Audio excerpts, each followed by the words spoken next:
दिल्ली में आयोजित भागीदारी महासम्मेलन को संबोधित करते हुए राहुल गांधी ने कहा कि अगर यूपी के वक्त मैंने ओबीसी की पीड़ा समझी होती तो जाति जनगणना उसी समय करवाई होती। उन्होंने साफ कर दिया कि ओबीसी की लड़ाई उनकी प्राथमिकता है।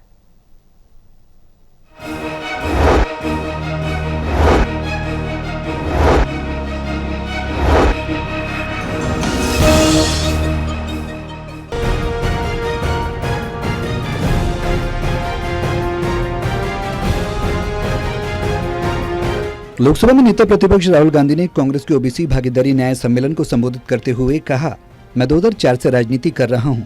जब मैं अपना मूल्यांकन करता हूं तो पाता हूं कि कहीं अच्छा काम किया तो कहीं कमी भी रह गई। आदिवासियों, दलितों और अल्पसंख्यकों की बात हो, मुझे अच्छे नंबर मिलने चाहिए। महिलाओं के मुद्दे पर मुझे अच्छे नंबर मिलने चाहिए। लेकिन मैं पीछे मुड़कर देखता हूँ तो एक बात स्पष्ट दिखती है कि एक चीज में कमी रह गई थी। ये गलती मैंने की, वो ये है कि ओबीसी वर्ग के हितों की रक्षा जिस तरह से करनी थी वो मैंने नहीं की। इसका कारण यह है कि आपके मुद्दे मुझे उस समय गहराई से समझ नहीं आए थे। कहां सही काम किया और कहां कमी रही, तो 2-3 बड़ी इश्यूज दिखती हैं मुझे। जमीन अधिग्रहण बिल किया, मनरेगा किया, भोजन का अधिकार किया, ट्राइबल बिल, न्यामगिरी की लड़ाई लड़ी। अपने आप के बारे में सोचूं तो मैं कहता हूं ये काम मैंने सही किया। और जहां तक कमी रह सकती है, मगर जहां तक मैंने, चाहे वो आदिवासियों की बात हो, दलितों की बात हो, माइनॉरिटीज की बात हो, वहां पे मुझे लगता है कि मुझे अच्छे नंबर मिलने चाहिए। कांग्रेस के पूर्व अध्यक्ष ने कहा, दलितों की कठिनाइयों को समझना आसान है, आदिवासियों के मुद्दे भी आसानी से समझ आ जाते हैं, लेकिन ओबीसी की मुश्किलें या मुद्दे आसानी से नहीं दिखते। उन्होंने कहा, मुझे ये अफसोस ये है कि अगर मुझे आपके इतिहास और मुद्दों के बारे में ज्यादा मालूम होता तो मैं उसी वक्त जाति जनगणना करा देता। वो समय निकल गया, लेकिन मेरी गलती है, ये कांग्रेस की गलती नहीं, मेरी गलती है। इसका कारण था आपकी जो इश्यूज थी उस समय मुझे गहराई से नहीं समझ आई। मैं स्टेट से कह देता हूं कि 10 साल पहले, 15 साल पहले कठिनाइयां थी, वो मुझे अच्छी तरह समझ आ गई। वो शायद वो ज्यादा आसान है समझना, वो क्लियर है। अनटचेबिलिटी, उनकी हिस्ट्री है, तो एकदम पता लग जाता है।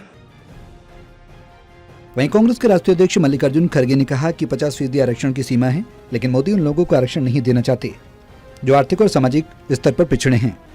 आपको उन्हें बताना होगा कि आप लड़ सकते हैं और हम वो हासिल करेंगे जो हम चाहते हैं। हमें लड़ना होगा, क्योंकि अगर हम उनसे मांगेंगे तो वो हमें कुछ नहीं देंगे।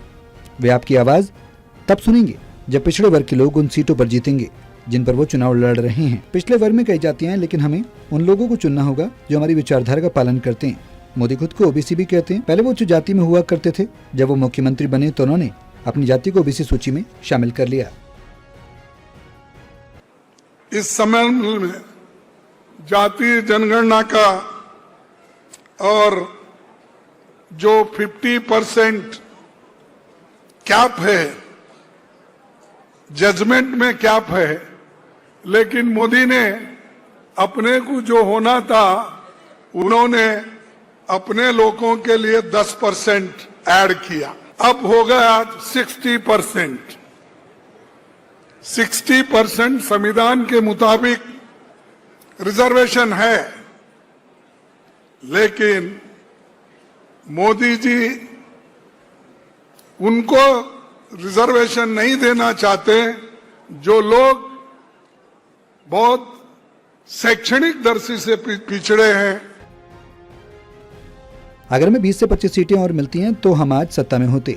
मानसिक बल, मनुष्य बल या आर्थिक बल, हमें आगे बढ़ने के लिए इन 3 चीजों की जरूरत है। अगर हमें एकता नहीं होगी तो वो हमें बांटेंगे और राज करेंगे। आरएसएस बीजेपी जहर देने वाला है, ये जहरीला है, इसे मत चाटो। सामाजिक दृष्टि से पीछे हैं, आर्थिक दृष्टि से जो पीछे हैं, और जिन लोगों की आवाज नहीं है उन लोगों को रिजर्वेशन देने के लिए मोदी तैयार नहीं है तो उनको झुकाना है। उनको अगर आप यूनिटी के साथ ये बताना है कि हम भी कुछ कम नहीं है, हम सब लोग मिलके हमारी लड़ाई हम खुद करेंगे और जो बैकवर्ड क्लास चाहता है। अगर कोई आदमी ऊंची जाति का है तो पिछड़े वर्ग को समर्थन देता है, गालियां खाता है, हम समर्थन नहीं करेंगे तो क्या करेंगे? 11 साल से सरकार ने ओबीसी, एससी और यहाँ तक कि महिलाओं के समर्थन में भी कोई मजबूत कदम नहीं उठाया। उन्होंने तो यहाँ तक कहा कि उन्हें ईश्वर ने भेजा है, वो अजैविक हैं। संत तुकाराम ने कहा था, अगर हम सिर्फ ईश्वर की पूजा करेंगे तो बच्चे कैसे पैदा होंगे? कांग्रेस अध्यक्ष ने कहा कि कांग्रेस को सोनिया गांधी के नाम पर बहुमत मिला, लेकिन उन्होंने कभी प्रधानमंत्री बनने की ख्वाहिश नहीं की। उन्होंने डॉक्टर मनमोहन सिंह को मौका दिया, वो भी ओबीसी थे। Delhi bureau, total TV.